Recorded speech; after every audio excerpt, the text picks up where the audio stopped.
Kjo dituria e dobishme, pra e shohim burimi, cila është dituria e dobishme për robin, ajo që është transmetuar nga pejgamberi sallallahu alaihi wasallam.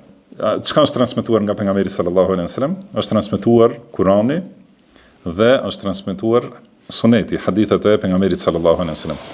Kjo është dituria e cila në vetvete është e dobishme. Dhe kësaj diturie i shoqërohet kuptimi dhe shpjegimi i sahabeve, sepse ata kanë jetuar gjatë zbritjes së kësaj diturie dhe ata i ka mësuar mësuesi më i mirë i njerëzimit, pejgamberi sallallahu alaihi wasallam.